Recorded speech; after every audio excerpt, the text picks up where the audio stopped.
Assalamualaikum warahmatullahi wabarakatuh. Perkenalkan, saya Salih Nazira Afia, absen 32, dan Adinda Talia Salsabila, absen 1 dari kelas 11 MIPA 7, akan mempresentasikan resensi buku yang telah kami baca. Buku fiksinya yang berjudul Mozachiko dan buku non-fiksi yang berjudul Toto-chan, Gadis Cilik di Jendela.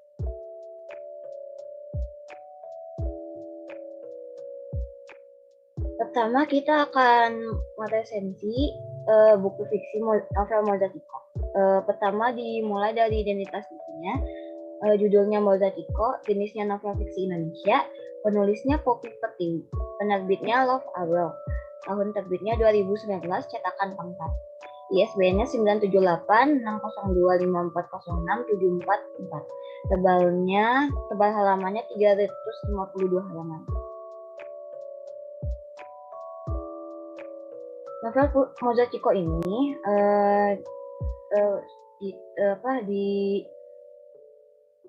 ditulis oleh Poppy Pertiwi yang bernama aslinya Wayan. Poppy Pertiwi seorang penulis asal Bali yang lahir di Denpasar 15 April 2000. Poppy merupakan lulusan dari SMK Teknologi Informasi dan Komunikasi Bali Global jurusan Multimedia. Poppy memulai debutnya sebagai novelis dengan menulis novel pertamanya pada tahun 2018 yang berjudul Galaksi. Novel ini laris di pasaran dan selanjutnya novel berjudul Mozachiko yang terbit di tahun yang sama.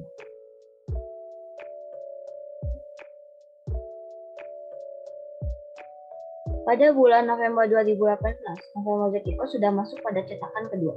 Dan pada awal tahun 2019, novel Mozachiko masuk pada cetakan yang keempat. Ini menunjukkan bahwa novel karya Poppy ini laku di pasaran. Karya-karya lain dari novel besutan Poppy diantaranya Galaksi, Mozachiko, Septihan, Gerald Marsha, dan Harmoni. Novel Mozachiko merupakan novel remaja dengan latar kehidupan siswa SMA. Novel ini mengajak kita berhistoria dan mengenal kehidupan di masa-masa SMA. Dari keseluruhan novel ini bisa kita sedikit kenal bahwa tujuan penulis novel ini adalah untuk memperkenalkan dunia SMA dari sudut pandang penulis. Masa SMA yang penuh dengan cerita namun dibumbui dengan konflik-konflik yang manis dan sayang untuk dilewatkan.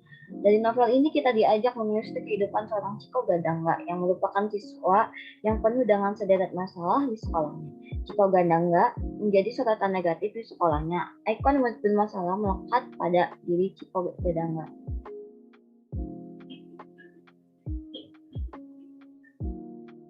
Chiko Gadangga adalah seorang murid SMA Raja Wali yang terkenal dengan sifat kerasnya. Sederet catatan masalahnya di sekolah SMA Raja Wali menjadikan Chiko Gadangga dicap sebagai murid paling bermasalah. Di SMA Raja Wali, Chiko mengenal Moza Adisti, adik kelas Chiko di SMA Raja Wali. Yang kedepannya, keakraban mereka mulai mengubah jalan cerita kehidupan Chiko. Awal mula perkenalan mereka adalah saat Chiko memergoki Moza dipaksa pulang bareng oleh Jaka. Chiko saat itu membantu Moza untuk menolak ajakan Jaka karena Chiko melihat Moza tidak nyaman dengan perlakuan Jaka. Moza sendiri merupakan anak yang memiliki masalah yang dipendam, kehidupan pribadinya cukup menyita lara. Moza memiliki ibu tiri dan seorang saudara tiri yang bernama Nancy. Nancy dan ibunya selalu mengintimidasi Moza di belakang ayah Moza. Ketika Nancy diberikan hukuman berupa pemotongan uang saku oleh ayah Moza karena Nancy menghabiskan isi kartu kredit hingga over limit, Nancy memanfaatkan posisi Moza dengan cara mengambil uang jajan Moza untuk digunakan oleh Nancy. Sehingga acap kali Moza menahan lapar dan menolak saat diajak oleh Chiko untuk makan bareng dengan alasan tidak bawa uang. Nancy yang merupakan saudara tiri Moza juga bersekolah di SMA Raja Wali. Nancy juga menaruh hati kepada Chiko. Bahkan Nancy kerap kali meminta Chiko untuk menemani jalan-jalan dan secara tidak langsung ini adalah salah satu sumber konflik dalam novel ini. Kisah cinta antara Chiko dan Moza penuh dengan lika-liku. Di tengah-tengah kedekatan antara Chiko dan Moza hadir sosok Dako yang mengganggu hubungan mereka. Dan pada pertengahan cerita yang dikarenakan sebuah kesalahpahaman, Moza memilih Dako untuk dijadikan pacarnya. Walau sebenarnya hati kecilnya tetap terkait pada Chiko. Chiko terguncang dan galau saat Moza dan Dako berpacaran. Hubungan antara Moza dan Dako pun diketahui oleh seluruh siswa Raja Wali. Dan ini membuat Chiko menjadi frustasi dan di ujung cerita terjadi konflik antara Moza dan Daniel. Daniel adalah seorang mafia dan menjadi penyebab Moza terluka. Hingga akhirnya Chiko pun membalas perbuatan Daniel dengan mengobrak-abrik markas Daniel dan menghajar Daniel, juga melaporkan segala perbuatan Daniel ke polisi. Di penghujung cerita, Moza yang masih terluka bertemu Chiko dan akhirnya mereka pun menjalin hubungan. Dan di akhir cerita, diceritakan pula Nancy yang putus dengan Ergo. Ergo memutuskan hubungannya dengan Nancy karena sebenarnya Ergo masih suka sama Zeta. Sehingga Ergo memutuskan untuk menyudahi hubungan dengan Nancy.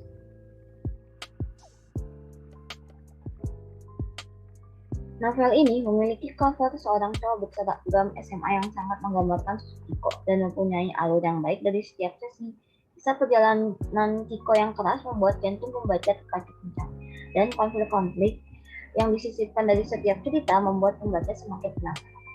Novel ini mempunyai sisi latar yang terkesan kurang detail dan ada bagian cerita yang kurang layak didengar oleh seorang pelajar karena dikhawatirkan apa yang dilakukan oleh seorang tokoh utama bisa ditiru oleh pembacanya. Contohnya saat Chiko mabuk-mabukan, ketika Chiko kecewa saat mengetahui Moza dan Rako berpacaran, perilaku Chiko sebagai tokoh utama meminum minuman keras dirasa sangat wajar dalam novel ini, namun dikhawatirkan bagi pembaca yang masih belum memiliki kedewasaan pola berpikir bisa beranggapan bahwa dengan meminum minuman keras dapat menjadi solusi dari masalah yang dihadapi. Secara keseluruhan, novel ini sangat bagus dan sangat layak dibaca. Alur cerita yang baik dan konflik-konflik yang seolah tidak pernah putus menjadikan novel ini seru untuk dibaca. Dan karena kepopuleran novel Moza Chiko ini, yang akhirnya memberi inspirasi kepada saudara atau Agam untuk membuat serial atau web series yang diangkat dari cerita novel Moza Chiko. Web series Moza Chiko ini rencananya akan ditayangkan di WTV dan Netflix pada tahun 2002. Sekian dari resensi dari novel Moza Chiko. Selanjutnya akan ada resensi novel buku non-fiksi yang akan dibacakan oleh Sawali.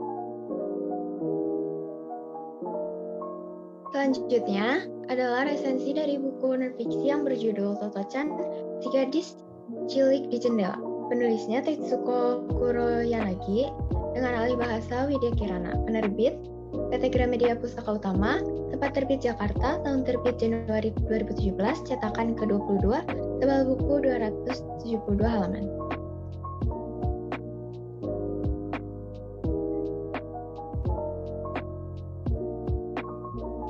Buku ini merupakan autobiografi dari sang penulis, Tetsuko Kuroyanagi. Buku ini didasarkan oleh kisah nyata Tetsuko Kuroyanagi saat bersekolah di Tomoe Gakuen selama Perang Dunia Kedua. Saat kecil, Tetsuko lebih akrab disapa dengan Toto-chan. Seperti yang dituliskan di awal buku, buku ini ditulis untuk mengenang sosok Kosaku Kobayashi, yaitu kepala sekolah dari sekolah Toto-chan, Tomoe Gakuen.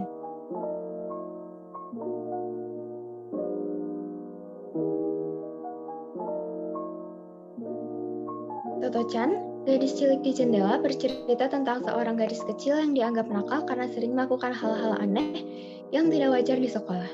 Dia senang membuka dan menutup meja lipat di kelasnya hingga berulang kali. Toto-chan juga sering mengobrol dengan burung seperti bertanya, "Kau sedang apa?" dan selalu memanggil pemusik jalanan yang lewat di sekitar sekolahnya. Hal tersebut Toto-chan lakukan saat pelajaran berlangsung, bukan pada saat jam istirahat, sehingga mengganggu proses belajar mengajar. Hal ini juga membuat kegaduhan di kelasnya. Padahal, Toto-chan melakukan hal tersebut hanya karena rasa keingintahuannya. Karena sudah tidak bisa mengatasi tingkah laku Toto-chan yang sangat berbeda dengan murid pada umumnya, akhirnya, dengan terpaksa, sekolah mengeluarkannya. Hal itu membuat ibu Toto-chan kebingungan mencari sekolah yang tepat untuk anaknya. Akhirnya, ibu Toto-chan memasukkannya ke sekolah unik yang bernama Tomoe Gakuen. Sekolah itu menggunakan bekas gerbong kereta sebagai kelasnya. Sekolah ini, Toto-chan langsung menyukainya karena sekolah ini berbeda dengan sekolah-sekolah lain. Di setiap kelas, tiap murid boleh memilih pelajaran sesuka hatinya. Tidak ada jadwal pelajaran yang tetap di setiap kelas. Mereka belajar sendiri-sendiri dengan jadwal yang dibuat sendiri. Para guru hanya menemani, menjawab pertanyaan murid, dan mengawasi. Murid juga tidak diwajibkan berseragam.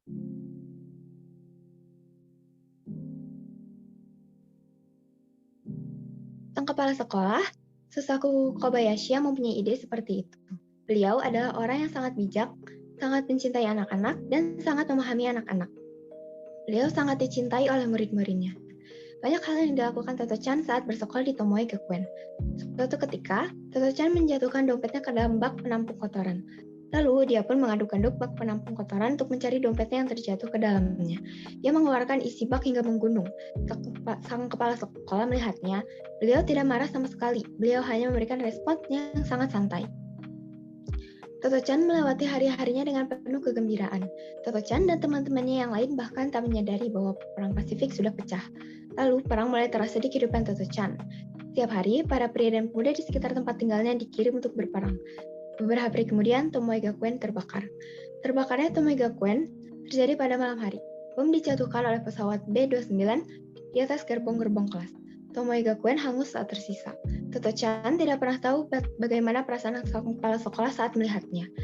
Tetapi, hatinya terasa sangat sesak saat tahu keinginannya untuk menjadi guru di Tomoe telah hancur. Toto-chan juga mengingat-ingat kata-kata perpisahan yang diucapkan oleh sang kepala sekolah. Kita akan bertemu lagi, dan kata-kata yang selalu diucapkan kepadanya. Kau itu anak yang benar-benar baik. Kau tahu itu kan?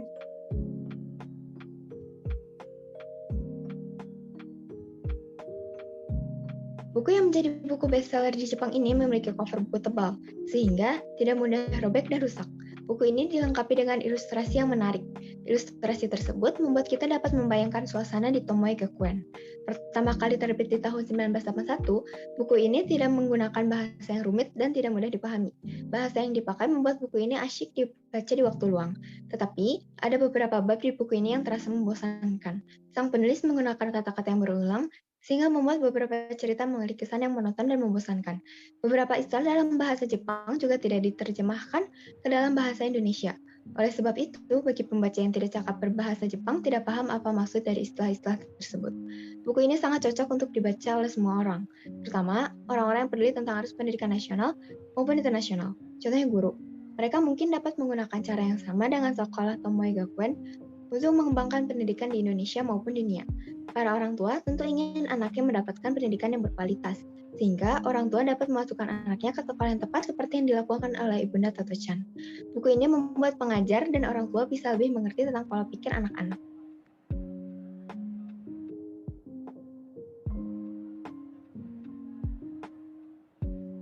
Sekian presentasi dari kami tentang resensi buku non-fiksi dan buku fiksi. Terima kasih sudah menyimak. Mohon maaf bila terdapat banyak sekali kesalahan maupun kata-kata yang menyinggung. Terima kasih. Assalamualaikum warahmatullahi wabarakatuh.